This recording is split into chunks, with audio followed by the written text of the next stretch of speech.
পবিত্র কোরআন শরীফের মধ্যে বলেন, ইয়ারফাইল্লাহুল্লাযীনা আমানু মিনকুম ওয়াল্লাযীনা উতুল ইলমা দারাজাত। কোরআনের আয়াত। আল্লাহ বলেন, আল্লাহ নিশ্চয় তোমাদের মধ্যে যারা ঈমানদার তাদের সম্মানকে আল্লাহ বাড়িয়ে দেয়, আর ওয়াল্লাযীনা উতুল ইলমা দারাজাত, যাদেরকে আল্লাহ পাক ইলম দান করেছেন তাদেরও মর্যাদাকে আল্লাহ বর্ধিত করে দেয়। এই আয়াতের দুইটি অংশ আছে। একটা অংশ ঈমানদার, যারা বিশ্বাসী, যারা বিলিভার, তাদের মর্যাদা আল্লাহ বাড়ায়। কোরআনে আরেক জায়গায় আল্লাহ পাক বলেন, ওয়ালিল্লাহিল ইজ্জাতু ওয়া লিরাসূলিহি ওয়া লিল মুমিনিন, সম্মান এবং মর্যাদা আল্লাহ তার রাসূল এবং ঈমানদার বিশ্বাসী আল্লাহ বিলিভার ব্যক্তিদের জন্য রয়েছে। তো কোরআনী আয়াত দ্বারা একটি অংশ থেকে বুঝতে পারলেন যে আল্লাহ ঈমানদারদের মর্যাদা বাড়ায়, আর যারা ইলমওয়ালা, যারা জ্ঞান অর্জন করে তাদের মর্যাদাকে আল্লাহ বাড়ায়। আর সমগ্র পশ্চিম বাংলা ছাড়াও যদি পুরো ভারতের আমি সার্ভে করি, শুধুমাত্র পশ্চিম বাংলারও যদি সার্ভে করা হয়, আপনি লক্ষ্য করুন 34 বা 35% আমরা মুসলিম কমিউনিটি, আমরা মুসলমান জনগণ বাস করি। হাকিরা বাস করি না, করি না? 10 কোটি জনগণ পশ্চিম বাংলায় প্রায়, তার মধ্যে যদি 30% ধরে নিই, প্রায় 3 কোটি এত জনগণ আমরা বসবাস করি মুসলিম কমিউনিটির, আমরা মুসলমান সমাজ, মুসলিম সমাজ। কিন্তু আমাদের দেখবেন ইলমের দিক থেকে, জ্ঞানের দিক থেকে আমরা সব থেকে বেশি। সাকচার কমিটির রিপোর্ট, আজ পুরো ভারতবর্ষের যদি সার্ভে করা হয়, মুসলিম কমিউনিটি শিক্ষার দিকে, এডুকেশনের দিক থেকে সব থেকে পিছিয়ে। কেমন এরকম দুর্ভাগ্য ব্যাপার আমাদের হলো? কেনই আমরা পিছিয়ে পড়লাম? অনেকগুলো রিজন আছে, অনেকগুলো কারণ আছে। কারণগুলো আমি তুলে ধরবো এবং আগামী দিনে আমাদের কি করা উচিত সেই বার্তা এবং সেই উপায় আপনাদের সামনে আমি উপস্থাপন করব। সর্বপ্রথমে মনে রাখবেন, আল্লাহ পাক ইলমওয়ালাদের মর্যাদা বাড়ায়, যারা জাহেল তাদের মর্যাদা আল্লাহ বাড়ায় না। পদে পদে দেখবেন যারা জাহেল, যারা এই শিক্ষা থেকে দূরে। আর ইলম মানে শুধু আলেম হওয়া, মাওলানা হওয়া, মুফতি হওয়ার কথা আমি বলছি না। ইলম মানে নলেজ। আজকের কিছু মানুষ আছে যারা দ্বীনি ইলম এবং দুনিয়াবি ইলম, এই দুইটাকে পার্থক্য করে আমাদের মাদ্রাসার শিক্ষা ব্যবস্থা, পরিকাঠামোটাকেও একদম নিচে নিয়ে চলে গেছে। আজ থেকে 500 বছর পিছিয়ে যান, সব থেকে বড় সায়েন্টিস্ট কে? আরবি যারা জানে তারা। সব থেকে বড় মেডিকেল সায়েন্সের তথ্য কে দিয়েছে? আপনি সার্ভে করে দেখুন, রিসার্চ করে দেখুন, যে ব্যক্তি আরবিক সম্পর্কে অবগত থাকতো। কেমিস্ট্রিতে সব থেকে বড় জ্ঞানী কে? প্রথমে কে সূত্রপাত করেছে, তথ্য উপস্থাপন করেছে, যার মধ্যে আরবিক নলেজ থাকতো। 5 থেকে 700 বছর পূর্বে বড় বড় সেই জামানার কোন ইউনিভার্সিটি বা কোন শিক্ষা প্রতিষ্ঠানে কাউকে টিচার হিসেবে নিয়োগ করা হতো, তার জন্য শর্ত হতো আরবিক যাতে সে জানে। কেন? তার কারণ সায়েন্টিফিক তথ্য, সূত্র, কেমিস্ট্রির সূত্র, মেডিকেল সায়েন্সের জ্ঞান বা নলেজ আরবিক ভাষার মধ্যে সীমিত ছিল।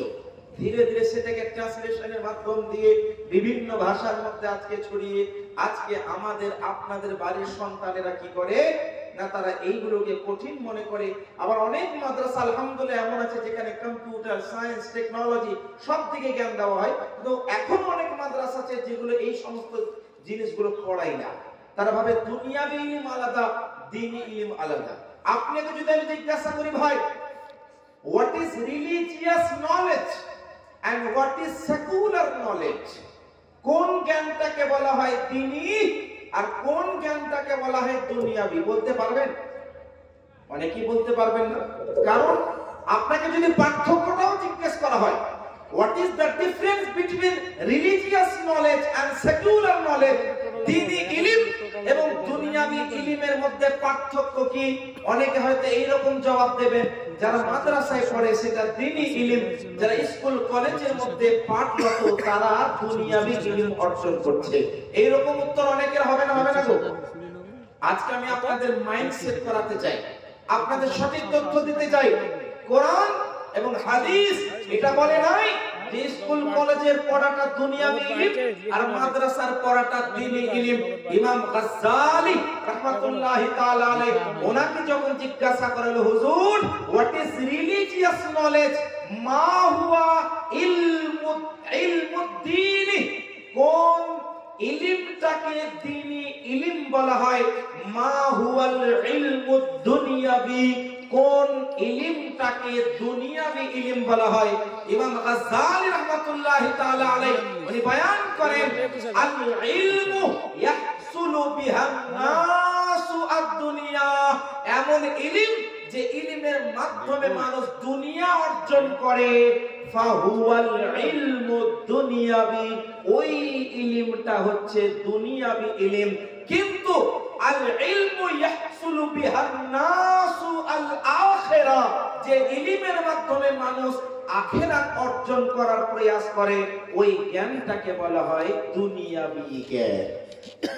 আপনি ইংরেজি পড়ুন, সায়েন্স পড়ুন, কেমিস্ট্রি পড়ুন, যাই পড়ুন না কেন, আপনার মনের মধ্যে যদি নিয়ত থাকে আপনি নলেজ গেইন করার পরে, শিক্ষা অর্জন করার পরে আপনি দুনিয়াবাসীদের সামনে ফখর বা অহংকার করবেন না, বরং আপনি সঠিক নলেজ অর্জন করার পরে সঠিকভাবে জীবন যাপন করবেন, আল্লাহ ছাড়া কারোর কাছে যাতে মাথা নত না করতে হয়। আপনি যে মুসলমান, আপনি অপর মুসলমান ভাইদের জন্য যাতে কিছু আপনি সহযোগিতা করতে পারেন, এই নিয়াত এবং উদ্দেশ্য নিয়ে যদি আপনি ইলম অর্জন করেন, সেই ইলমটাকেই বলা হয় ইলমে দ্বীনি। তাহলে আমাদের মাদ্রাসার মধ্যে শিক্ষার পরিকাঠামোটা পরিবর্তন করার দরকার আছে না নাই গো? আপনারা যেহেতু মাদ্রাসা চালাচ্ছেন, আপনাদের গ্রামে মাদ্রাসা চলছে, তো আমাদের আপনাদের শিক্ষা এই পরিকাঠামোগুলো পরিবর্তন করার দরকার আছে না নাই? আজকে কেন বলছে, আজকের মোদি সরকারের, মোদি হুকুমতের জামানায়, অমিত শাহের জামানায় কথায় কথায় এই সাহসিকতা কোথায় পায়? যারা বলে মাদ্রাসার মধ্যে কি পড়ানো হয়, উগ্রবাদিত্ব শিক্ষা দেওয়া হয়, মাদ্রাসার মধ্যে টেররিজম শিক্ষা দেওয়া হয়। কে সাহস দেয়?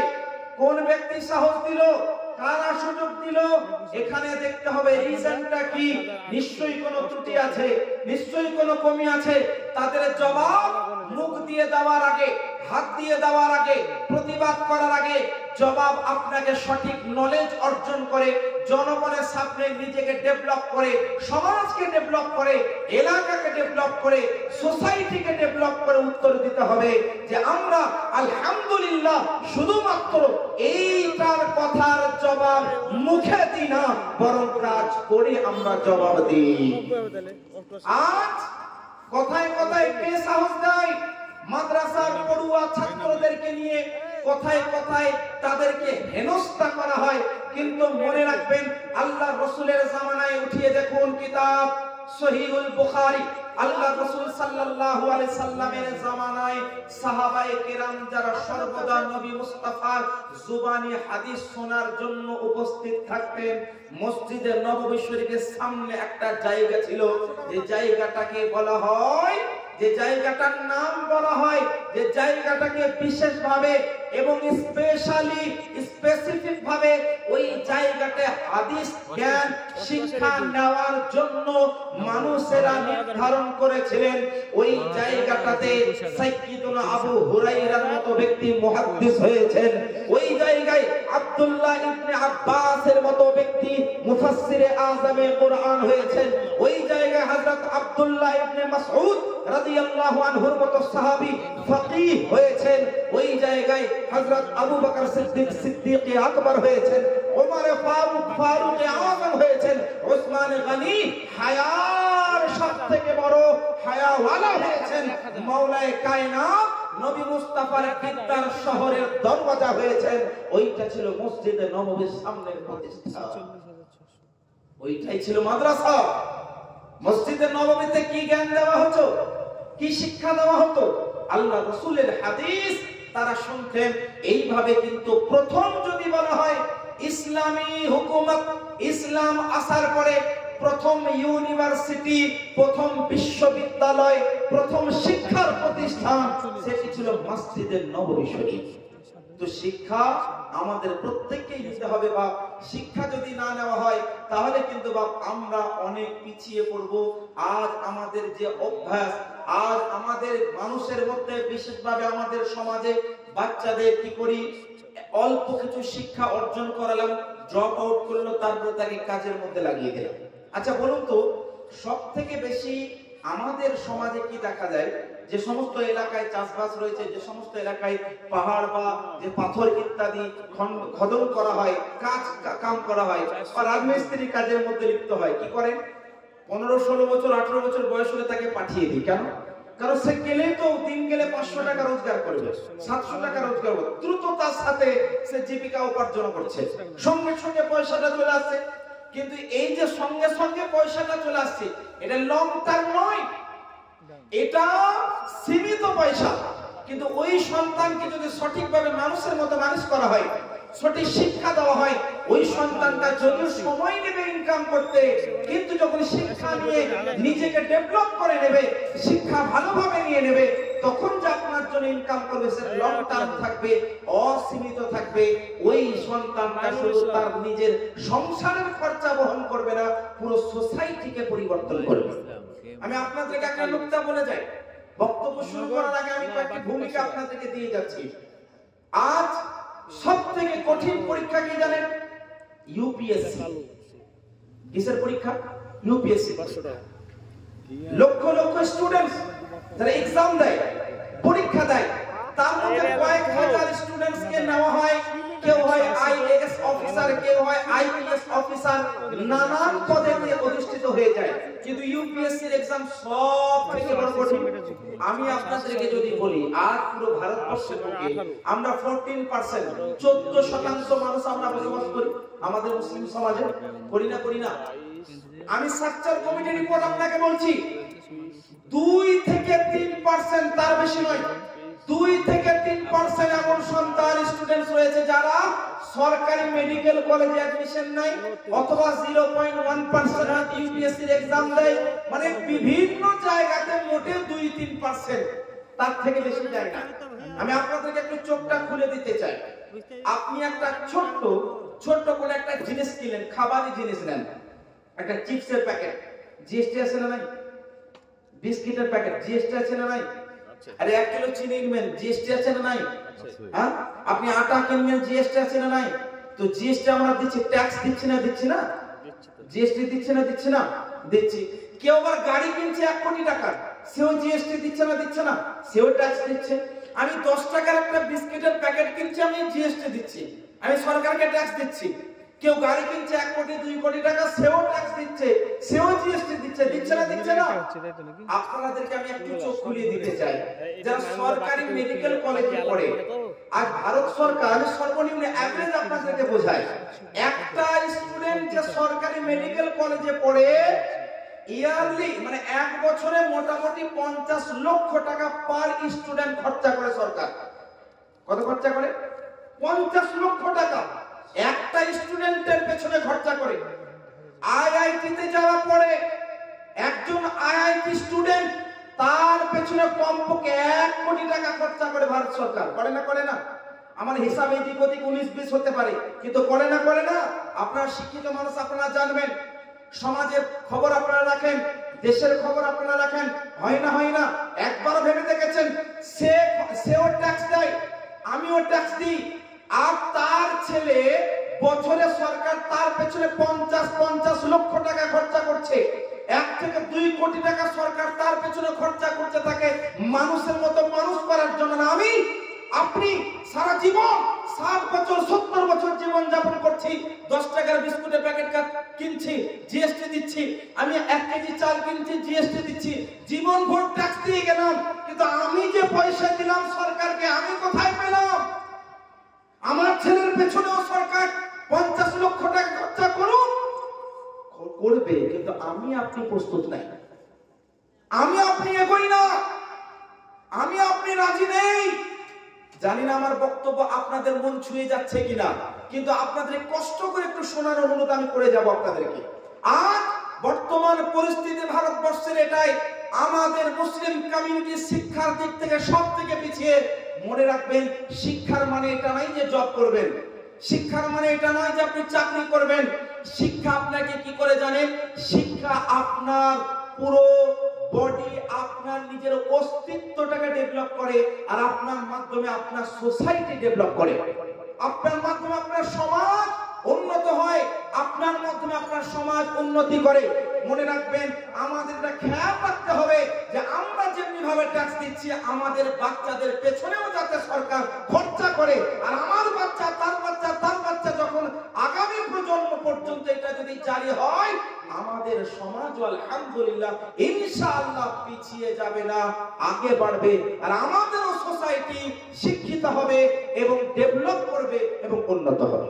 হ্যাঁ কি না? তো শিক্ষার দিকে আমাদের আগে বাড়তে হবে না হবে না? কে এম পাড়া ইসলামিয়া মাদ্রাসার উন্নতি করতে আপনারা দান করলেন। আমার কিছু কিছু কথা খারাপ লাগতে পারে, কিন্তু যেটা বাস্তব, যেটা রিয়ালিটি, সেটা আপনাদের সামনে উপস্থাপন করছি। এখানে সকলেই দান খেরাত করে, মা বোনেদেরকে আমি সম্বোধন করব, আপনাদেরকে সম্বোধন করব। 500 টাকা, এখানে এমন অনেকে হয়তো থাকতে পারেন যাদের 500 টাকা রোজগার করতে গেলে শরীরে ঘাম বেরিয়ে যায়, কিন্তু আল্লাহকে রাজি করার জন্য এখন দিলেন না? হ্যাঁ না উত্তর দিলেন না? কেন দিলেন? শুধু বিল্ডিং বানানোর জন্য? শুধু কি মাদ্রাসাটাকে ইট বালি পাথর দিয়ে তৈরি করার জন্য দিলেন? কি গো, আমাদের ইসলামের অবলম্বনকারী তাজমহল বানিয়ে গেছে বিল্ডিং এ, কার লাভ হচ্ছে? দেশের। কিন্তু আমার আপনার কমিউনিটির কি লাভ হচ্ছে? যে সময় ফরেন কান্ট্রিতে বড় বড় ইউনিভার্সিটি তৈরি হচ্ছিল, আমাদের ভারতবর্ষে আমাদের রাজারা কেউ তাজমহল বানাচ্ছে। তাজমহলে ভারত সরকারের, আমাদের ভারতের উন্নতি হচ্ছে, এটা মানতে হবে, কিন্তু আপনার আমার স্পেসিফিক ভাবে আপনার আমার কমিউনিটির কি লাভ হচ্ছে? প্রশ্ন দিয়ে গেলাম। লালকেল্লা বানিয়ে বাইরে থেকে মানুষ দেখতে আসছে, ভারত সরকারের আমাদের ট্যাক্সের জায়গা, আমাদের অর্থনীতি মজবুত হচ্ছে, কিন্তু আমার আপনার স্পেসিফিক ভাবে আমার আপনার সমাজের কি উন্নতি হলো? আমার আপনার ঘরের সন্তানের কি উন্নতি হলো না?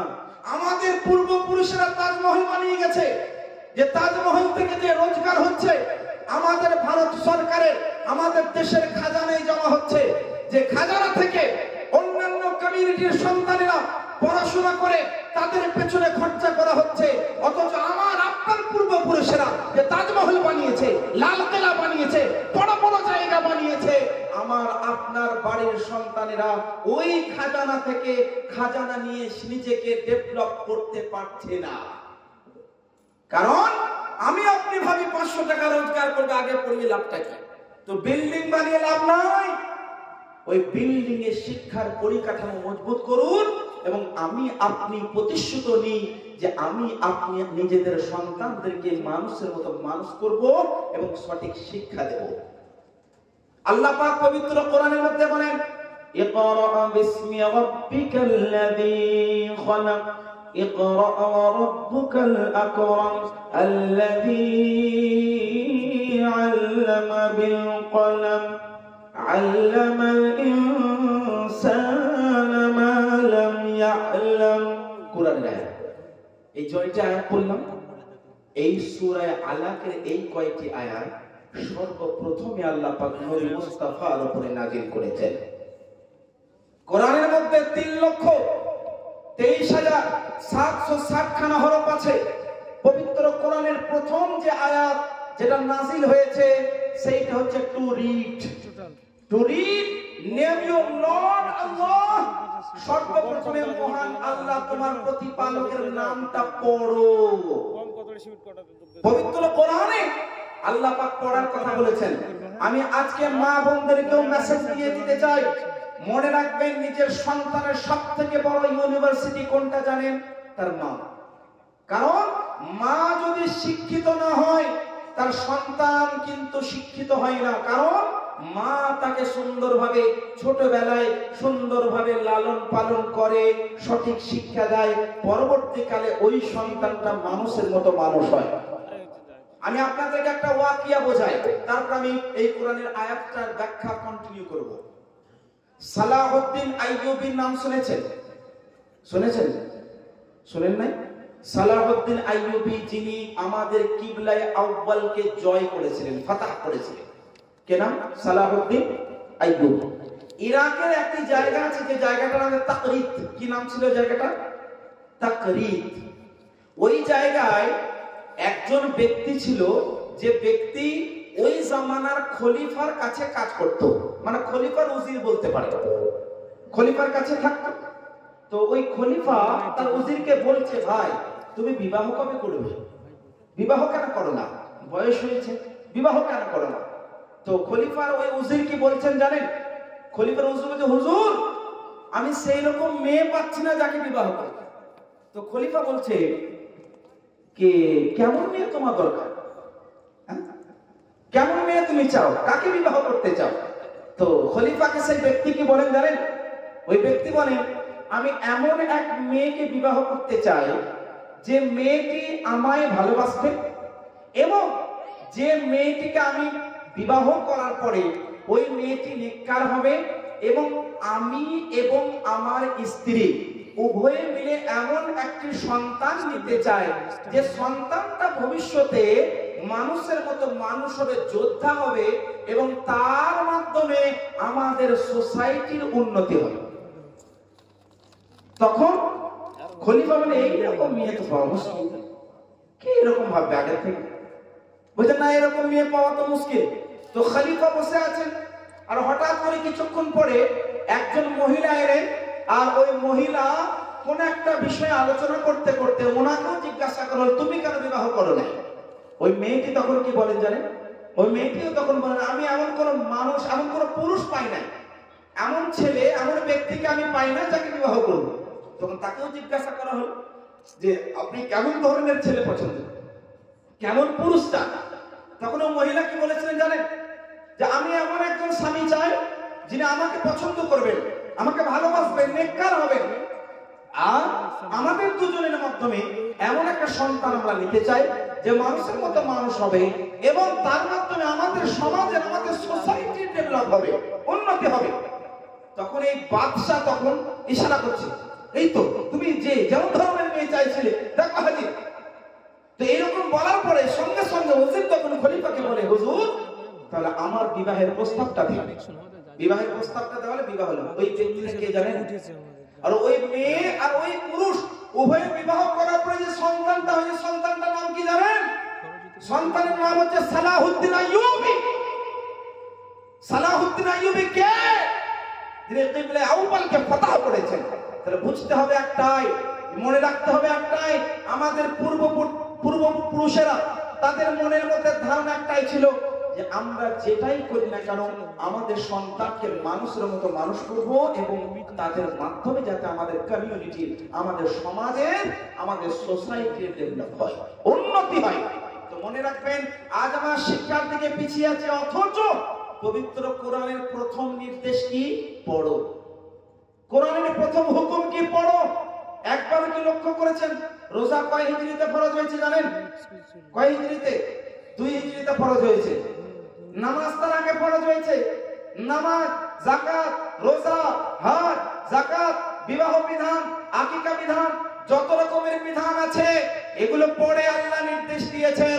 সর্বপ্রথমে যে নির্দেশ প্রদান করেছেন সেইটি হচ্ছে ইকরা বিসমি রাব্বিকাল্লাযী খালাক, read the name of Lord Allah।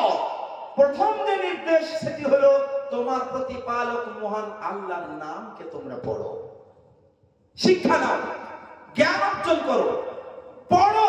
এইটা হচ্ছে প্রথম বার্তা। একবারও কি ভেবে দেখেছেন এইটাকে বাস্তবায়ন করেছেন সাহাবায়ে কেরাম, এটাকে বাস্তবায়ন করেছেন রাসূল পাক সাল্লাল্লাহু আলাইহি সাল্লামের প্রেমিকগণ, আশিকগণ। আল্লাহ রাসূলের জামানার একটি ওয়াকিয়া আপনাদেরকে শোনাই। বদরের যুদ্ধের নাম শুনেছেন বাপ? ইসলামের প্রথম যুদ্ধ বলা হয় বদরের যুদ্ধ, যেটাকে ইসলামের প্রথম যুদ্ধ বলা হয়। আপনারা জানেন এই বদরের যুদ্ধ রমজান মাসের 17 তারিখে সংঘটিত হয়েছে। কত তারিখ? রমজান মুবারক মাসের 17 তারিখে সংঘটিত হয়েছে। আগেকার জামানায় যখন দুই দলের মাঝে যুদ্ধ হতো, যে দলটা জিততো যে দলটা হারতো, ওই হারা বা পরাজিত দলের যে পুরুষেরা গ্রেফতার হয়ে আসতো তাদেরকে গোলাম বানিয়ে নেওয়া হতো, আর যে মহিলারা গ্রেফতার হয়ে আসতো তাদেরকে ক্রীতদাসী বানিয়ে নেওয়া হতো। এটা সেই জামানার প্রথা ছিল। আল্লাহ রাসূল সাল্লাল্লাহু আলাইহি সাল্লাম সাহাবায়ে কেরামকে নিয়ে বদরের যুদ্ধ যখন সম্পূর্ণ হয়, আল্লাহ পাকের রহমতে আল্লাহ পাক রব্বুল আলামিন বরকত নাযিল করলেন, সহযোগিতা দান করলেন, যার ফলে মুসলমান সাহাবায়ে কেরামগণ জয়লাভ করেছিলেন। আর অনেক ব্যক্তি কাফেররা তারা ধরা পড়েছিল, গ্রেফতার হয়ে তাদেরকে আনা হয়েছিল। অনেক মহিলা, অনেক পুরুষেরা আল্লাহ রাসূল সাল্লাল্লাহু তাআলা আলাইহি ওয়াসাল্লাম তাদের সঙ্গে শব্দ ব্যবহার করার নির্দেশ দিলেন। যেসব গ্রেফতার হয়ে কাফেররা এসেছিল, আল্লাহর নবী সাহাবীদের কাছে পরামর্শ নিলেন, আচ্ছা বলো তো, তোমরা আমাকে একটু পরামর্শ দাও যে তাদের সঙ্গে কি করা দরকার। কোন কোন সাহাবী বললেন, হুজুর ইয়া রাসূলুল্লাহ, ওই এক একজন কাফেরের বদলে এত এত টাকা, মানে এত এত দিরহাম, এত এত দিনার বিনিময় স্বরূপ নেন, নেওয়ার পর তাকে মুক্তি করে দেন। কোন কোন ব্যক্তি, কোন কোন সাহাবী ভিন্ন ভিন্ন পরামর্শ দান করলেন। আল্লাহ রাসূল সাল্লাল্লাহু আলাইহি সাল্লাম শেষ পর্যন্ত কি সিদ্ধান্ত নিয়েছিলেন জানেন? আল্লাহ রাসূল সাল্লাল্লাহু আলাইহি সাল্লাম বলেন, এই কাফেরগণ, এই মুশরিকগণ যারা গ্রেফতার হয়ে এসেছে তাদেরকে বলা হলো, তোমাদের মধ্যে যারা লেখাপড়া জানো, তোমাদের মধ্যে যারা পড়া লেখা জানো, তোমরা আমার সাহাবীদের মধ্যে এক একজন দুইজন সাহাবীকে লেখাপড়া শিখিয়ে দেবে, তুমি মুক্তি হয়ে যাবে। একবার ভেবে দেখেছেন? আল্লাহ রাসূল সাল্লাল্লাহু আলাইহি সাল্লাম সর্বদা শিক্ষার কথা বলেছেন, শিক্ষার বার্তা দিয়েছেন, এডুকেশনের জ্ঞান প্রদান করার কথা বলেছেন, এডুকেশন বা নলেজ গেইন করার কথা বলেছেন। কাফেরদেরকে ছাড়ছেন একটা শর্তে, তোমরা যদি লেখাপড়া জানো সেটা সাহাবীদের মধ্যে তাদেরকে শিখিয়ে দাও, তার বদলে তোমাকে আযাদ করে দেওয়া হবে। তাহলে ইসলামের এটা হচ্ছে কনসেপ্ট, ইসলামের এটা বিধান, ইসলামের এটা ইরাদা। মুসলমানদের মাঝে শিক্ষার হার যাতে বাড়ে, এইটাই হচ্ছে ইসলামের নলেজ আমাদের নিতে হবে, জ্ঞান নিতে হবে, এটা হচ্ছে বার্তা, ইসলামের পেগাম, এটা হচ্ছে ইসলামের মেসেজ, এটা আমাদের নিতে হবে। আজ বর্তমান সময়ে আমি আপনাদের যদি মাদ্রাসা পড়ুয়া ছাত্রদের একটু আপনাদের সার্ভে করে দেখাই, পুরো ভারতবর্ষের মধ্যে, পুরো ভারতের মধ্যে হাফ এন্ড মিডিয়াম মানে 5 লক্ষ উলামায়ে কেরাম আছে। কত লক্ষ? 5 লক্ষ। এটা আমি ওই ডেটার বেসিসে বলছি, যেটা রেজিস্টার মসজিদ বা মাদ্রাসা মিলিয়ে মোটামুটি হাফ মিলিয়ন, 5 লক্ষ উলামায়ে কেরাম আছে। আর 5 লক্ষ উলামায়ে কেরাম আজ 140-42 কোটি জনগণের মধ্যে 5 লক্ষ হলে কত পার্সেন্ট হয়? হিসাব করে দেখুন, আমার থেকে আপনার অঙ্ক বেশি জানবেন। 140 কোটি জনগণ, তাও আমার যদি আমি বাদ দিলাম 40 কোটি মুসলমান, তার মধ্যে যদি 5 লক্ষ হয় কত পার্সেন্ট হয়? বুঝতে পারছেন না? এই হচ্ছে আমাদের হার। তাহলে যদি এইটা বলা হয় যে মাদ্রাসায় যারা পড়ে তারা মাদ্রাসার মধ্যে উগ্রবাদী তৈরি হয়, মাদ্রাসায় টেররিস্ট তৈরি হয়, মনে রাখবেন এই কথার মধ্যে কোনো সত্যতা নাই। তবে একটি কথা বাস্তব, যে এই কোটি কোটি জনগণের মাঝে মাত্র 5 লক্ষ উলামায়ে কেরাম টুপিধারী, পাঞ্জাবিধারী, যারা আপনাদের জন্য খিদমত করে, আপনাদের জন্য কাজ করে, ইসলাম প্রচার করে, তাকে দেখে কোটি কোটি জনগণ ভয় পেয়ে যাচ্ছে। কেন?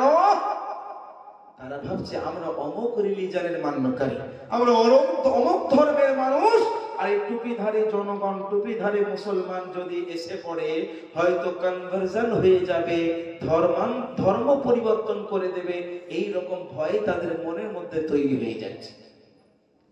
কে কোন ধর্মে থাকবে সম্পূর্ণ তার নির্দিষ্ট চয়েস, এটা ফান্ডামেন্টাল রাইট, তার নিজস্ব অধিকার।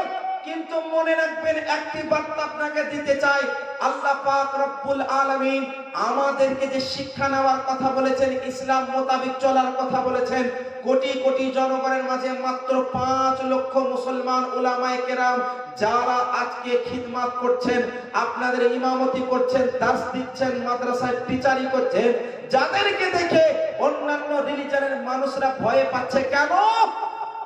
তার মানে হচ্ছে একটাই, আপনারা আমাদের মধ্যে 0.1% ব্যক্তি যদি আজকে তাদের কথা মোতাবেক দুনিয়াবি জায়গায় অর্থাৎ আইএএস বা আইপিএস অফিসার হয়ে দেখিয়ে দেয়, তাহলে আমাদের সোসাইটি, আমাদের কমিউনিটি ডেভেলপ করবে কিনা? করবে। তো সুতরাং আমাদের ভাবতে হবে, শিক্ষার দিকে আমাদের আগে নিতে হবে।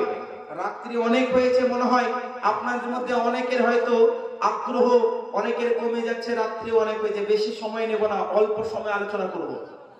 আল্লাহ পাক রব্বুল আলামিন পবিত্র কোরআন শরীফের মধ্যে প্রায় 50 থেকে 60 জায়গার মধ্যে ইলমের কথা বলেছেন, জ্ঞানের কথা।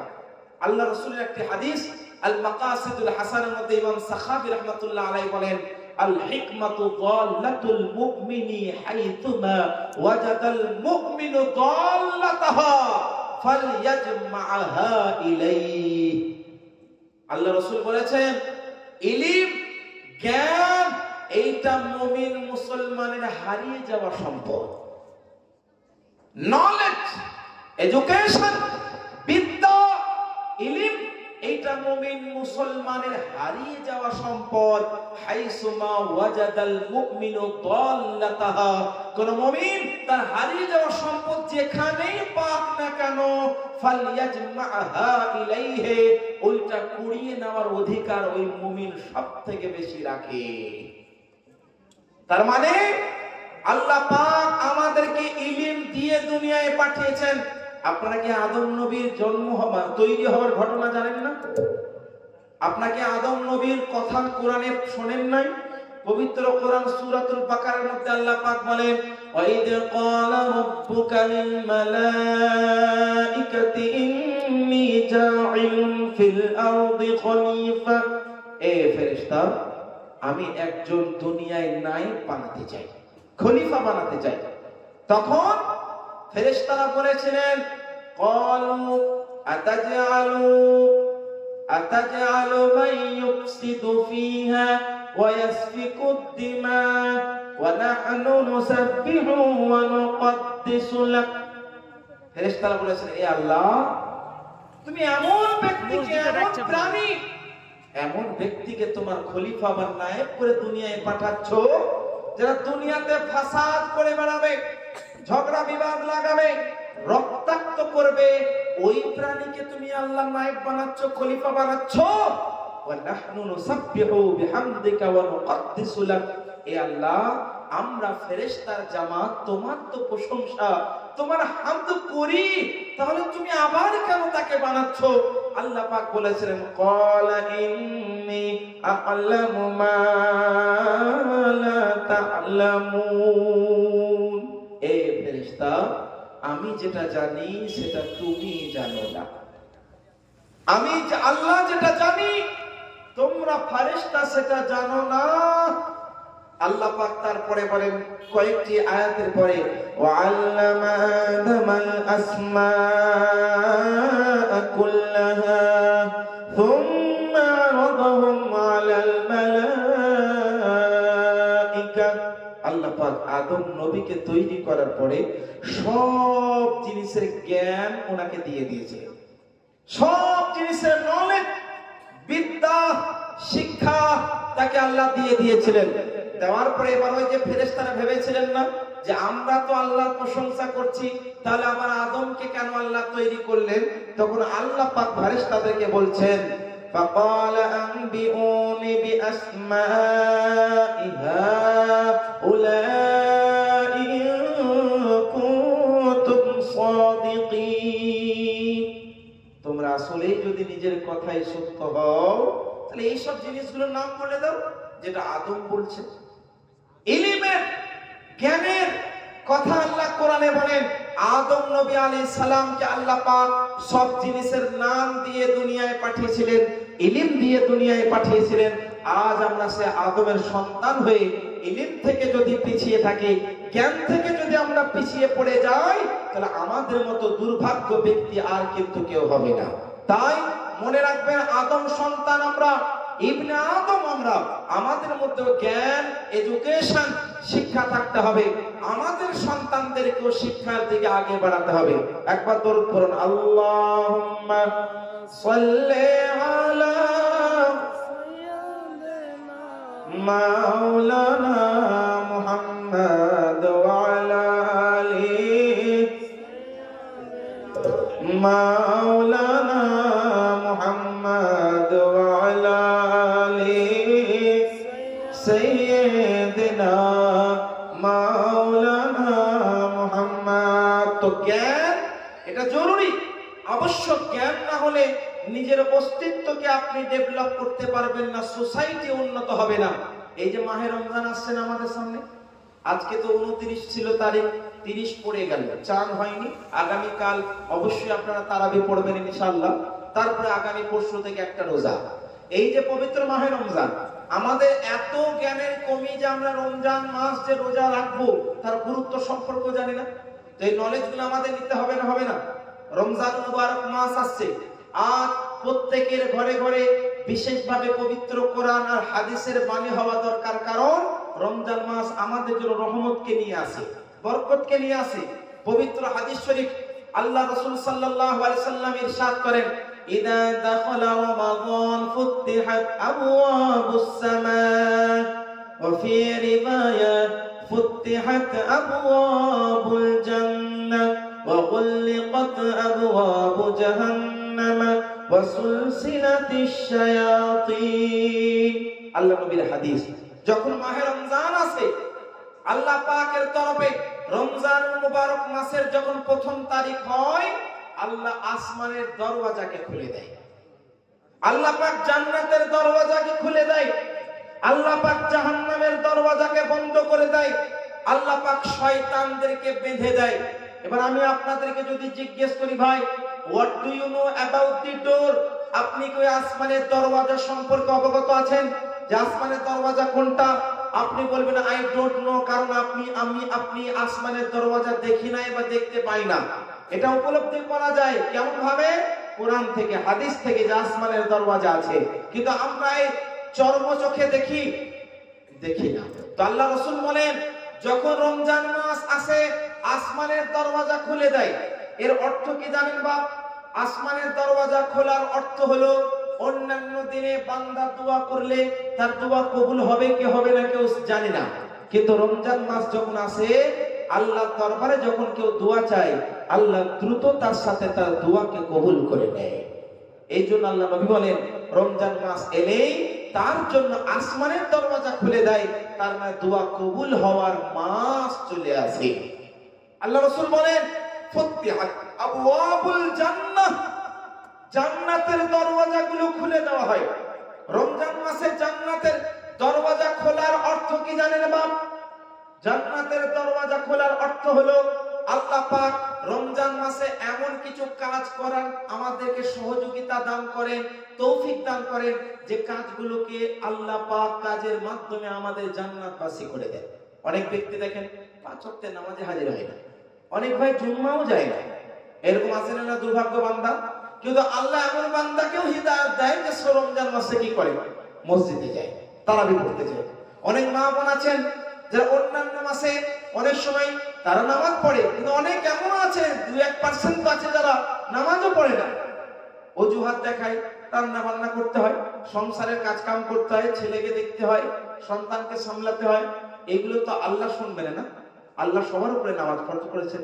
তো এই যে তবু ওইসব বান্দাদের মধ্যে এমন থাকে যারা রমজান মাস এলে তারা প্রস্তুতি নিয়ে রোজা রাখে না, তো আল্লাহ ভালো কাজে সহযোগিতা দান করেন, তৌফিক দান করেন। তো এই হচ্ছে অর্থ, জান্নাতের দরওয়াজা খুলে দেয়। তার মানে আল্লাহ এমন কিছু কাজ করার সহযোগিতা দান করেন, তৌফিক দান করেন, যে কাজের মাধ্যমে আমরা জান্নাতে যাওয়ার সুযোগ পেয়ে যাই। আল্লাহ রাসূল বলেন, ওয়া গুল্লিকাত আবওয়াবু জাহান্নামা, জাহান্নামের দরওয়াজা বন্ধ করে দেয়। অনেক সময় দেখবেন এমনি মাসে একটু কথাবার্তা হলে রাগান্বিত হয়ে যায়, ঝগড়া করতে লাগে, অনেক ব্যক্তি গালিগালাজ করতে লাগে। অনেক এমন আছে বৃদ্ধা মানুষ যাকে বয়স্ক বললেও রেগে যায়, বয়স্ক বুড়ো বললেও রেগে যায়, যদি শব্দটা বলা উচিত নয়। বয়স্ক ব্যক্তিদের আলাদা মর্যাদা আছে, সম্মান আছে। আল্লাহ রাসূল বলেন, আমার সম্মান যেমন উম্মতীদের মাঝে, একজন বয়স্ক ব্যক্তির সম্মান তাদের নওজওয়ানদের মাঝে ওই রকম। কারণ যার যত বয়স বাড়ে সে আল্লাহ তত নিকটবর্তী হয়, ওই ব্যক্তি যদি নেককার হয়। তো সেই জন্য বয়স্ক মানুষকে রেসপেক্ট করতে হয়। তো যে বিষয়টা বলছিলাম, কিন্তু কথায় কথা অনেক সময় রাগান্বিত হয়ে গালিগালাজ করতে লাগে না, লাগে না। কিন্তু রমজান মাস এলে আল্লাহর রহমতে ওই বান্দাও কি করে, নিজেকে একটু কন্ট্রোল করে, ভুল কাজ থেকে দূরে থাকে, গালিগালাজ থেকে, বকাবকি থেকে, ঝগড়া বিবাদ থেকে দূরে থাকে না, থাকে না। এইগুলো মানেও তো একটা সুযোগ, একটা তৌফিক আল্লাহ দিলেন। ওই বান্দাকে আল্লাহ খারাপ কাজ থেকে দূরে রাখলেন। আল্লাহ পাক জাহান্নামে যাওয়ার যে কাজ, ওই কাজগুলো করা থেকে তাকে দূরে রাখলেন। এটাই হচ্ছে জাহান্নামের দরওয়াজা বন্ধ হওয়ার অর্থ, যে আল্লাহ পাক তাকে জাহান্নামে যাওয়ার কাজগুলো করতে দেয় না, তাকে রহমত যুক্ত কাজ করার তৌফিক দান করে। আল্লাহ রাসূল বলেন, ওয়াসুলসিলাতিশ শায়াতিন, আল্লাহ শয়তানকে রমজান মুবারক মাসে বেঁধে দেওয়া হয়। তো রমজান সম্পর্কে তো অনেক শিক্ষণীয় বিষয় আছে বাপ, যেগুলো আপনাদের জানা দরকার। রমজান মাস সম্পর্কিত এমন কিছু জ্ঞান আছে যেগুলো জানা দরকার। সর্বপ্রথম আমি তারাবি নিয়ে আলোচনা করি। আজ অনেক সময় দেখবেন মা বোনেদের বিষয়ে আমি বেশি বলার চেষ্টা করি, কারণ তাদেরকে বলার মতো সবসময় সুযোগ হয় না। অনেক সময় দেখবেন তারাবির মাসে অনেক বোন এমন আছেন যারা যিনি হয়তো নামাজ পড়া জানেন, ভালোভাবে সূরা তিলাওয়াত করতে পারেন, তো তিনি একটা বাড়িতে রুমে যান, অন্যান্য মহিলারাও আছে, উনি জামাতের মতো পড়ান, বাকিরাও পড়ে। কিন্তু মনে রাখবেন মহিলাদের জামাত নাই, মহিলাদের জামাত নাই। তো কোনো মহিলা যদি এমন করেন, এটা করা যাবে না। মহিলাদের ইমামতি করা যায় না, মহিলাদের পেছনে নামাজ অন্য মহিলার হয় না। তবে তবে আরেকটি নিয়ম, অনেক জায়গায় দেখবেন অনেক এমন বোন আছেন, অনেক এমন মা আছেন যারা কি করেন না, একটু জোরে জোরে কেরাত পড়েন, তার কেরাত শুনে শুনে অন্যরাও পড়ে। তো মনে রাখবেন সব থেকে ভালো উপায়, উত্তম নিয়ম হলো কি জানেন, যে মহিলা, যে বোন ভালো পড়া জানেন, ভালো কিরাত পড়তে পারেন, সূরা পড়তে পারেন, অন্যান্য পরিবার পরিজনের, আপনাদের আত্মীয়দের যারা আপনার কাছে নামাজ পড়তেছে, তাদেরকে নামাজের প্রসেসটা, সূরাটা 10 মিনিট 15 মিনিট আগে বুঝিয়ে দেন, তারপরে একসঙ্গে নামাজ পড়েন। কিন্তু আলাদা আলাদা, কেউ কারণ ইমাম হবে না, কেউ জোরে পড়বে, কেউ শুনবে, এমন নয়, নিম্ন স্বরে এইভাবে পড়বে। এই একটা ভুল মানে প্রথা আমাদের সমাজে বিভিন্ন জায়গায় চলে আসছে। তো মহিলাদের জন্য একটা বড় একটা শিক্ষণীয় বিষয়, মাহে রমজানের তারাবির জন্য একটা বিষয়, এটা খেয়াল রাখবেন। এই পবিত্র মাহে রমজান শুরু হচ্ছে, রমজান মুবারক মাসে আমাদের আরো কয়েকটি শিক্ষণীয় বিষয় আছে যেগুলো আমাদের লক্ষ্য রাখতে হয়। সেইটি হচ্ছে আপনার তারাবির নামাজ পুরুষদের। আপনাদের মসজিদে খতম তারাবি হয় কি হয় না জানি না, তো অধিকাংশ জায়গা হয় না। একটি মশলা জেনে যায়, তারাবির নামাজ হচ্ছে সুন্নাতে মুআক্কাদা, আর তারাবির জামাত হচ্ছে সুন্নাতে মুআক্কাদা আলাল কিফায়া। আর তারাবির মাধ্যমে কমসে কম একবার কোরআনকে খতম করা, এইটা হচ্ছে সুন্নাতে মুআক্কাদা, মানে জরুরি সুন্নাত, যেটাকে করতে হবে। অনেক জায়গায় 1-2 বছর 3 বছর তারাবি খতম তারাবি পড়ে নেন, তারা ভাবে 3 বছর পড়িয়ে দিলাম মানে সারা জীবনের জন্য আমাদের দায়মুক্ত হয়ে গেলাম। না, প্রত্যেক বছরেই তারাবির মাধ্যমে একবার কোরআনকে পড়া, এটা সুন্নাতে মুআক্কাদা। এই মশলাটা জেনে রাখবেন, বিভিন্ন জায়গায় যদি না হয় এগুলো চালু করা দরকার আছে। ভালো হাফিজা কোরআনের মাধ্যমে খতম তারাবি পড়া, এই একটা নিয়ম। আরো একটি মাসআলা মনে রাখবেন, তারাবির মাধ্যমে, তারাবির নামাজ হচ্ছে 20 রাকাত বা 8 রাকাত নয়। আজকালকার যুগে অনেক মানুষ ডিসকাউন্ট দেয় যে 20 রাকাত করতে হবে না, 8 রাকাত করলেই হবে। অনেক মানুষ না জানার কারণে সুবিধার্থে কি করে 8 রাকাত করে বেরিয়ে চলে আসে। মনে রাখবেন তারাবির নামাজ 8 নয়, তারাবির নামাজ হচ্ছে 20। এর অনেকগুলি হাদিস আছে, এটা আমার স্পেসিফিক টপিক নয়। আমি 2-1টি মাসাইল আপনাদের জন্য ইঙ্গিত স্বরূপ উপস্থাপন করে দিচ্ছি, যাতে আপনাদের এই মাহে রমজানে একটা আমলের মাধ্যমে বাস্তবায়ন করতে পারে, আপনাদের কাজে আসবে। তো রমজান মুবারক মাসের তারাবি 20 রাকাত বা 8 নয়। একটি হাদিস শোনাই, হযরত সাইয়্যিদুনা উবাই বিন কাব রাদিয়াল্লাহু তাআলা আনহু থেকে বর্ণিত হাদিস। উনি বয়ান করেন হযরত সাইয়্যিদুনা আমিরুল মুমিনিন খলিফাতুল মুসলিমিন হযরত ওমর ফারুক রাদিয়াল্লাহু তাআলা আনহু উনি হযরত উবাই বিন কাবকে নির্দেশ দিলেন, এ উবাই তুমি যাও গিয়ে সাহাবায়ে কেরামের জামাত মুসলমানদেরকে তুমি তারাবি পড়াও আর একবার মানে পুরো তারাবির মাধ্যমে কোরআনকে খতম করো। আর উনি যে তারাবির নামাজ পড়িয়েছিলেন বা সাল্লা বিহিমিন নাস 20 রাকাতান, উনি 20 রাকাত তারাবির নামাজ পড়িয়েছিলেন। তো এই যে হাদিস, এই হাদিসটা মুসনাদে ইমাম আহমদ বিন হাম্বল এবং অন্যান্য হাদিসের কিতাবের মধ্যে লিপিবদ্ধ রয়েছে। এই হাদিস থেকে বোঝা যায় তারাবি বা 20 রাকাত, তো তারাবির নামাজ 20 রাকাত পড়বে। কয়েকটি মাসাইল, অনেক সময় রমজান মাস এলে আমাদের অসাবধান হয়ে আমরা বিভিন্ন কাজ এমন করে নি যে কাজগুলো করার কারণে আমাদের অনেকের রোজাই হয় না, অনেকের রোজা ভেঙে যায়। কষ্ট করে মেহনত করে রোজা রাখবেন আর অসাবধান হয়ে এমন কোনো কাজ করে নেবেন যে কাজের কারণে আপনার রোজাটাই নষ্ট হয়ে যাবে। তো তার আগে আমাদের আপনাদের শিক্ষা নেওয়া দরকার আছে না গো বাবা? যেমন সেহরি, সেহরি খাওয়া সুন্নাত না ফরজ বাবা? জানা থাকলে বলুন। সুন্নাত। সেহরি না খেলে রোজা হবে না? হবে না? অনেকে বলেন যে খেলেও হবে না খেলেও হবে, তাই না? তাই না? মনে রাখবেন সেহরি খাওয়া হচ্ছে সুন্নত, বরকতের জিনিস। সেহরি যদি খান পুরো দিন রোজাতে আপনার স্বাস্থ্যে আল্লাহ বরকত দান করবে, সহ্য শক্তি বাড়বে, আল্লাহ পাক রহমত দান করবেন। তো সেহরির মাধ্যমে রোজা রাখা উত্তম। তবে বাই এনি চান্স আপনি হয়তো সেহরিতে উঠতে পারলেন না, তো অনেক সময় কি হয় জানেন? অনেক সময় এক গ্লাস পানি, খেজুর ইত্যাদি মানুষ বালিশের পাশে রেখে দেয়, আজান হচ্ছে, ঘুম ভেঙে গেল, এই সেহরি খেতে ভুলে গেছে, ওই এক গ্লাস পানি, এই আজান হচ্ছে তো খেয়ে নি না। এরকম অনেকে ভুল হয় না? হয় না বাবা?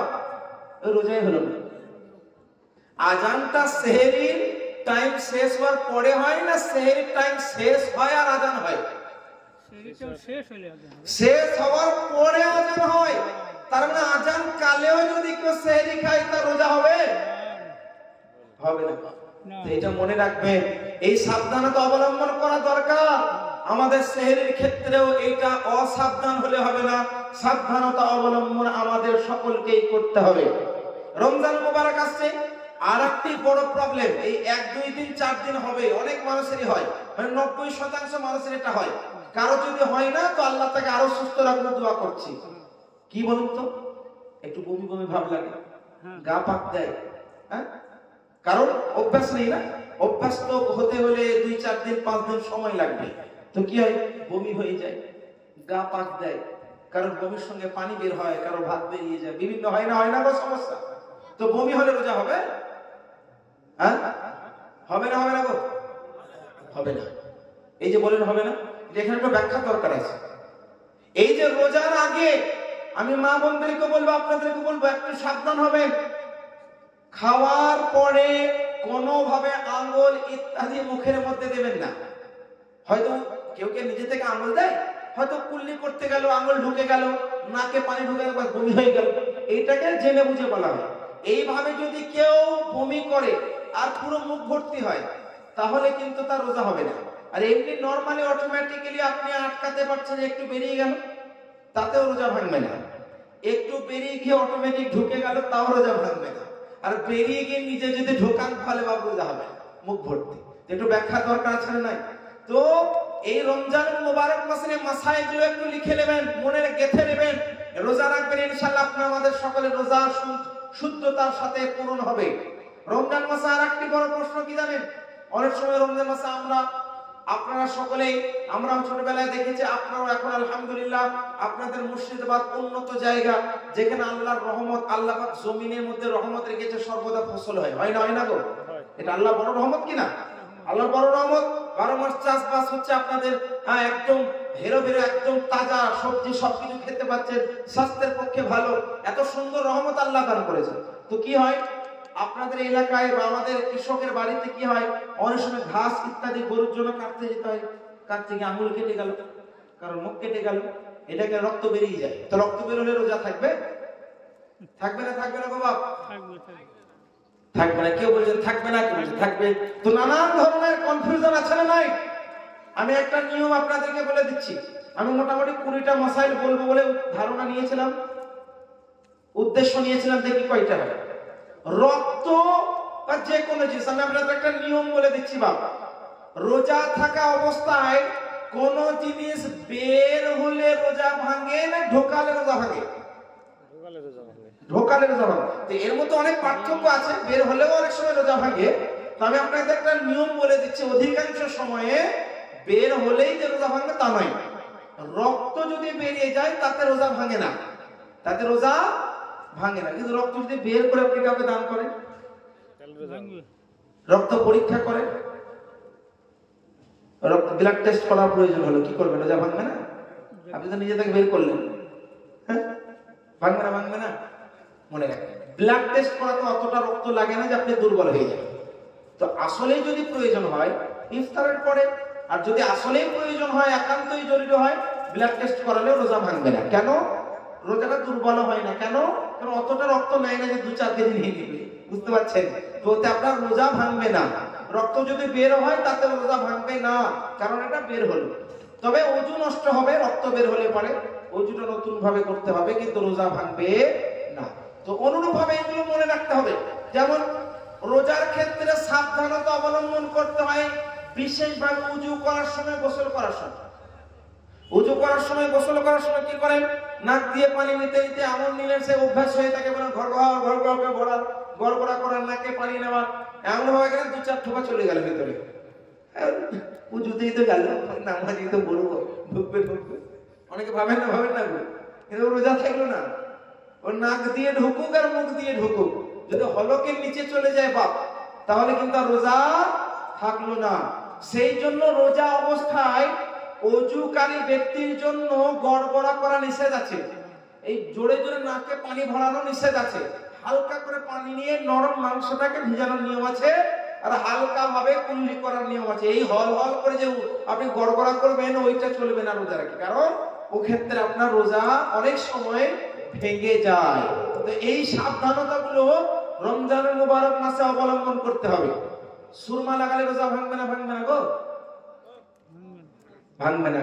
কিন্তু সুরমা লাগালে তো মুখের মধ্যেও তার ঝলক চলে আসে না? টেস্ট বেশি পরিমাণ সুরমা চলে গেল, মুখ দিয়ে জিভ কালো হয়ে যায়, হয় না? অনেকের হয় না, মনে হয় সুরমা লাগানি না, মনে হয় অনেকে লাগান। সুরমা লাগাবেন, ওতে অনেক উপকার রয়েছে, বুঝতে পেরেছেন? তো বিষয়বস্তু হলো যে সুরমা লাগালেও রোজা ভাঙবে না। এবার আরেকটা বিষয়, আমি কয়েকটি মাসাইল বলছি, শুনবেন তো? এটা বক্তব্য এবং এই মাসাইলগুলো সবথেকে বেশি উপকারী। রমজানুল মুবারক মাস আপনাদের সামনে, আমাদের সামনে, তো রমজানুল মুবারক উপযোগী একটি মাসাইল বা কয়েকটি মাসাইল আমাদের খেয়াল রাখা দরকার আছে। রোজা অবস্থায় সবথেকে বেশি প্রশ্ন রমজান মাসে যুবক আলেমদের কাছে কি আছে জানেন? সবথেকে বেশি, কারণ ফ্রেন্ডলি কথা বলতে পারে। অনেক আমাদের ফেসবুক ফ্রেন্ড রয়েছেন বা ফলোয়ার্স রয়েছেন, যারা অনেকে কমেন্ট করেন, অনেকে মেসেজ করেন, অনেকে কল করেন।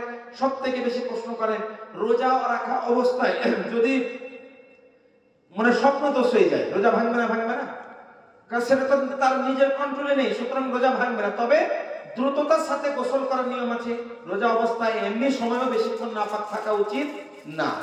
মনে রাখবেন আরেকটি বিষয়, রমজানুল মুবারক মাস, রমজানুল মুবারক মাসে অনেক সময় কি হয়, অনেক বান্দা ঘুমিয়ে কাটায় আর অনেক বান্দা শো দেখে কাটায়। মানে যাদের কোনো কাজ ধাম নেই তারা সারা দিন দেখবেন, কেউ মুভি দেখে, কেউ মোবাইল ইউটিউবের মধ্যে নানান ধরনের ভিডিও দেখে। মনে রাখবেন হালাল জিনিস দেখা রোজা রাখা অবস্থাতেও হালাল, রোজা ছাড়াও হালাল।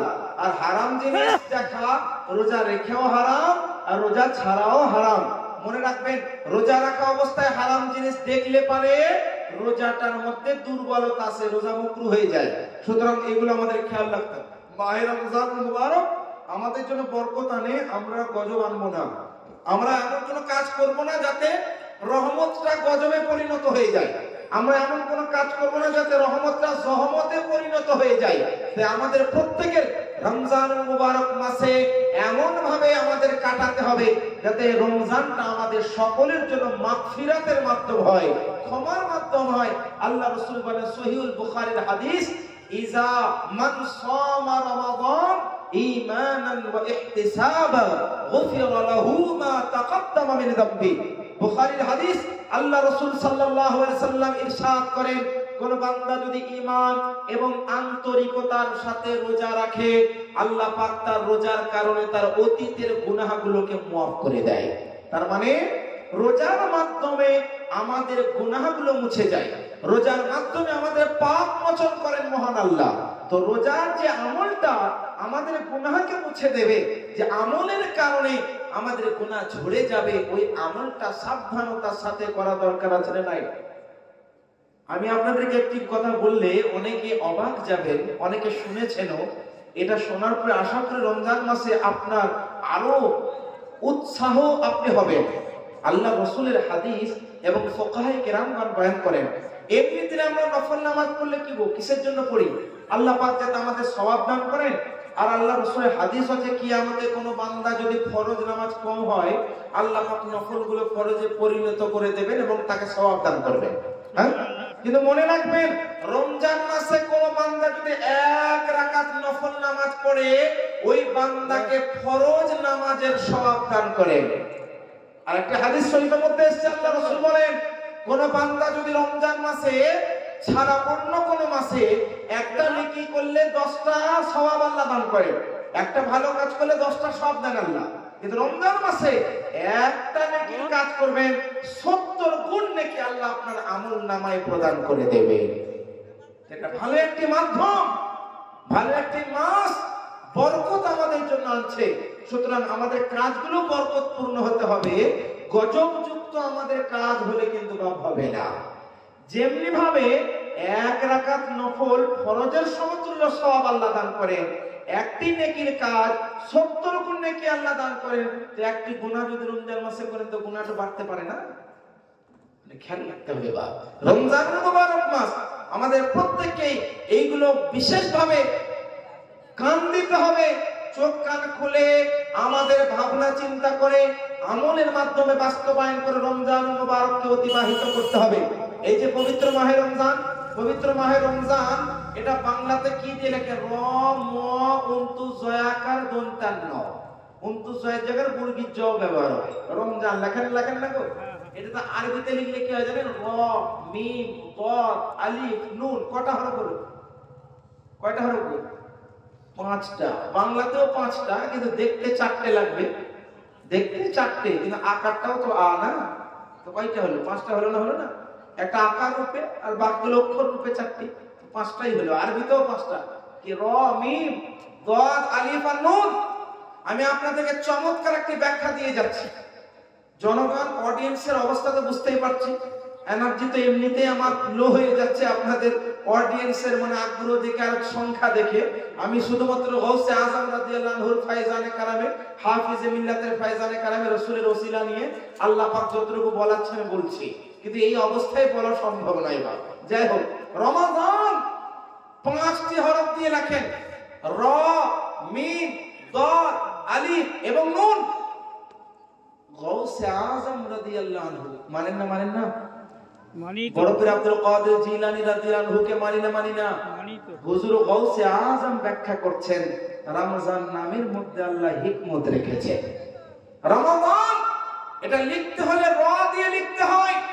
র মানে হচ্ছে রহমতে ইলাহি। আল্লাহ রমজান মাসে রহমতে ইলাহি নাজিল করেন, রমজানের নাম দিয়ে বোঝা গেল। রমজান লিখতে হলে দ্বিতীয় হরফ হচ্ছে মিম বা, আর মিম মানে হচ্ছে মাহাব্বতে ইলাহি। রমজানের র দিয়ে রহমত, রমজানের ম দিয়ে মুহাব্বতে খোদা। এটা মানুষের হৃদয়ে আল্লাহ প্রতিষ্ঠিত করে দেয়। রমজানের তৃতীয় অক্ষর হলো দাদ। দাদ গৌসে আজম বড় পীর আব্দুল কাদের জিলানী রাদিয়াল্লাহু তাআলা আনহু বলেন, দাদ এর মানে হচ্ছে জামানাতে ইলাহি। আমি আপনি যদি কেউ জাহান্নামের অধিকারী হয়েছিলাম না, আল্লাহ আমাদের জন্য জামানত প্রদান করে দেয়। জামানত বোঝেন না? কেউ কেস খেয়ে গেলে সে ভালো করে বুঝবে, জামিন হয় না?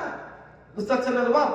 তো জামানত, কেউ জাহান্নামের যদি হকদার হয়ে গিয়েছে, রমজান মাসে আল্লাহ পাক জামানত প্রদান করেন রমজানের বরকতে, রোজার বরকতে।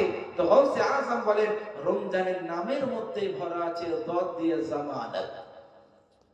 রমজানের চতুর্থ হরফ আলিফ। আলিফ মানে হচ্ছে উলফাতে ইলাহি, একটা মহাব্বতে ইলাহি আর আরেকটা উলফাতে ইলাহি। বাংলাতে দুটোকে প্রেম বলি, ভালোবাসা বলি। উলফাত মানেও প্রেম ভালোবাসা, মুহাব্বত মানেও প্রেম ভালোবাসা। কিন্তু আরবিতে বাবের ব্যাখ্যা আছে। মুহাব্বত বলা হয় এক পক্ষের ভালোবাসাকে মুহাব্বত বলা হয়, আর দুপক্ষের ভালোবাসাকে ইশক বলা হয়, উলফাত বলা হয়। তার মানে রহমত দিয়ে কারণ অন্তর আল্লাহ ঢেকে দেয়, মুহাব্বত দিয়ে আল্লাহ ঢেকে দেয়। মুহাব্বত আল্লাহর মুহাব্বত বান্দার হৃদয়ে ঢেলে দেয়, মানে বান্দা মুহাব্বত করে, বান্দা মুহাব্বত করে, জামানত প্রদান করে। এবার উলফাত নাজিল করে, মানে আল্লাহও তাকে ভালোবাসতে লাগে, মানে আল্লাহও দান করতে লাগে। রমজানের চতুর্থ হরফ আলিফ দিয়ে উলফাতে ইলাহি, মানে আল্লাহ তার বান্দার মধ্যে উলফাত দান করে দেয়। আর যার অন্তরটা রহমত দিয়ে ভরপুর থাকবে, মোহাব্বত দিয়ে যুক্ত থাকবে, জামানত দিয়ে যুক্ত থাকবে, উলফাতে খোদা দিয়ে ভরপুর থাকবে, তার মনটাকে অন্ধকার থাকবে। পঞ্চম হরফ হচ্ছে নুন। নুন মানে হচ্ছে নূরে ইলাহি। তো রমজান যে নাম, এর নামের মধ্যেই ভরা হিকমত, যে রমজান মাস আসবে তোমাদের জন্য রহমত আনবে, মুহাব্বত আনবে, জামানত আনবে, উলফাত আনবে এবং নূরে খোদা তোমাদের জন্য আনবে। শেষ একটি কথা আপনাদের বলে যাই, 12টি মাস পুরো বছরে আছে না? 12টি মাস পুরো কোরআনে কোন নাম, কোন মাসের নাম স্পষ্ট ভাবে কোরআনে নাই, শুধুমাত্র রমজান মুবারকে। এর মানে কি? তার মানে রমজান এত গুরুত্বপূর্ণ মাস, 12টি মাসের মধ্যে শুধুমাত্র কোরআনে আল্লাহ পাক রমাদান, শাহরু রমাদান আল্লাযী উনজিলা ফীহিল কুরআন হুদাল লিন-নাসি ওয়া বায়িনাতিন মিনাল হুদা ওয়াল ফুরকান। কোরআনের আয়াত। আল্লাহ পাক রমজান নাম দিয়েছেন কোরআনে। রমজান এমন একটি মাস যে মাসে মহান আল্লাহ কোরআনকে অবতীর্ণ করেছে, যে কোরআন হক এবং বাতিলের মাঝে পৃথক তৈরি করে। তো রমজান এই মাসের নাম আল্লাহ কোরআনের মধ্যে দিয়েছেন। এখান থেকে রমজানের গুরুত্ব আমরা বুঝতে পারি। যাই হোক, রমজান সামনে আসছে। আপনাদের KM মাদ্রাসা ইসলামিয়া রয়েছে, মাদ্রাসার ছায়াতলে আপনারা বাস করছেন। মাদ্রাসা থেকে শিক্ষা নেন, নিজের আমলকে সঠিকভাবে করুন, আল্লাহ পাকের সন্তুষ্টি অর্জন করুন এবং রমজানুল মুবারককে সুন্দরভাবে অতিবাহিত করুন। এটাই আল্লাহর কাছে দোয়া করি যে আপনাদের প্রত্যেককে আল্লাহ পাক রমজানুল মুবারকের সমস্ত রোজা সঠিকভাবে পালন করার তৌফিক দান করেন। বলেন আমিন। আখিরু দাওয়ানা আনিল হামদুলিল্লাহি রাব্বিল আলামিন। যদি আপনাদের কারোর কোনো প্রশ্ন থাকে, দুই একটি প্রশ্নের জন্য আপনাদের 2-5 মিনিট দেওয়ার জন্য আমি রাজি আছি। কারো কোনো কিছু জানার থাকলে আপনারা জানতে পারেন। কোনো কিছু প্রশ্ন যদি আপনাদের থাকে, ইসলামিক কোনো বিষয়, যেটা অজানা কোনো বিষয়, মতভেদ জনক কোনো বিষয় যেটা সমাধান দরকার, প্রশ্ন করতে পারেন। কোনো কিছু জানার আছে না? শেষ করে দেবো। বলেন জি, চলেন সালাম।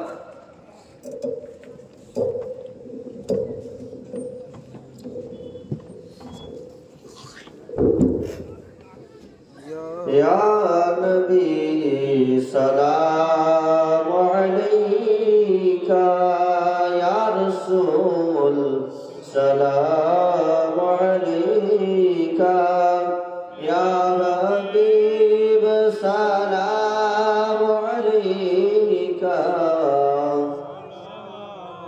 अल्लाह अलैका, या रसूल अल्लाह,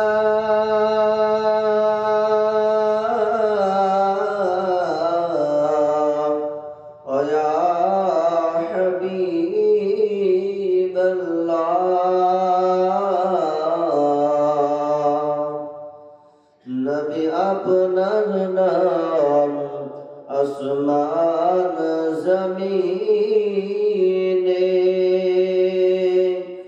আপনার নাম হাদিস কোরআনে মুমিনদের দিল ও ইমানে নবী আপনার নাম দোনো জাহানে ইয়া নবী সালাম আলাইকা ইয়া রাসূল সালাম আলাইকা ইয়া হাবিব সালাম আলাইকা সালাওয়াতুল্লাহ আলাইকা ইয়া হাবিবি ইয়া রাসূলুল্লাহ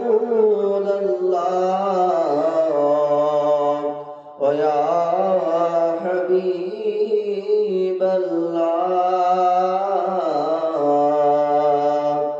জিবরাইল করিলেন আওয়াজ খুলে দাও আসমানের দুয়ার এসেছে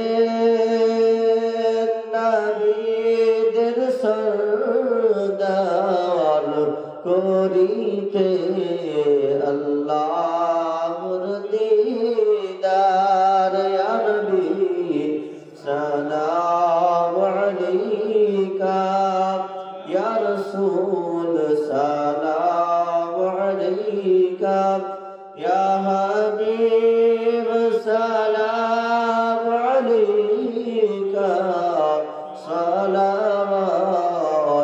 সালাওয়াতুল্লাহ আলাইকা সালাতু ওয়াসসালামু আলাইকা ইয়া রাসূলুল্লাহ الصلاة والسلام عليك يا حبيب الله الصلاة والسلام عليك يا نور من نور الله وعلى آلك وصحبك سيدي يا رسول الله ونقلنا بكماله كسب الدجى بجماله حسنت جميع خصاله صلوا عليه وآله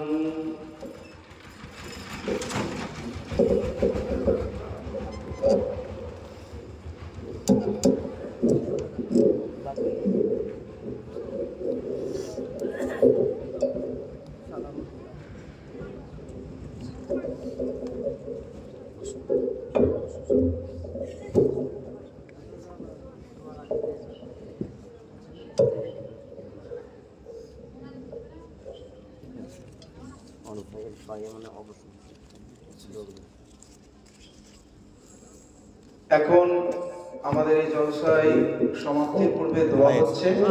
মাদ্রাসার উন্নতি কর্মে যারা দান করেছেন, দোয়া যদি কেউ দান খায়রাত করতে চান, যে যতটুকু পারবেন দিয়ে যান। সকলের জন্য বিশেষভাবে রমজান মুবারকের পূর্বে দোয়া হচ্ছে। اللهم آمين اللهم صل على سيدنا شفيعنا نبينا حبيبنا محمد وعلى آله وأصحابه وبارك وسلم. اللهم ارزقنا علما نافعا وعملا صالحا وفهما كاملا وقلبا خاشعا وبصرا محفوظا وبدنا صابرا ولسانا ذاكرا ورزقا حلالا مباركا طيبا وشفاء من كل داء. يا إله العالمين مولا معبود এখন অবধি কোরআন ও হাদিস থেকে মাওলা, তারিখ থেকে যাহা কিছু আলোচনা করা হয়েছে মাওলা, তোমার এই সমস্ত বান্দা বান্দি যাহারা আজকে কেএম পাড়া ইসলামিয়া মাদ্রাসার উন্নতি কল্পে দান খায়রাত করেছে মাওলা, সবকিছুকে কবুল মঞ্জুর করে নাও মাওলা।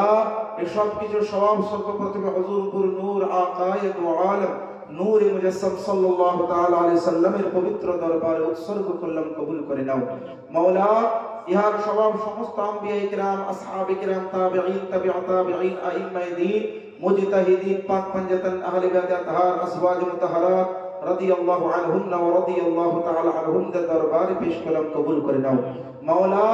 ইহার সওয়াব হুজুর পীরান পীর মাহবুব সুবহানী কুতুব রব্বানী বরকত আব্দুল কাদের জিলানী ख्वाजा हिंदल वली ख्वाजा मुईनुद्दीन हसन चिश्ती अजमेरी संजरी हुजूर मखदूम अशरफ सिमनानी इमाम इश्क व मोहब्बत आला हजरत इमाम अहमद रजा खां हुज्जतुल इस्लाम मुफ्ती आज़म हिंद सदरुल शरीअत हाफिज मिल्लत मुजाहिद मिल्लत फकीह मिल्लत सदरुल अफादिल सय्यदी व मुर्शिदी हुजूर ताजुश शरीअत अलैहि व रहमतु व रिज़वानेर बारगाहे पेश कलाम कबूल करे नाও মাওলা ইহার সব দুনিয়ার সমস্ত মুমিনিন মুমিনাত মুসলিমিন মুসলিমাতের আরওয়াহে পেশ কলাম কবুল করে নাও মাওলা বিশেষ করে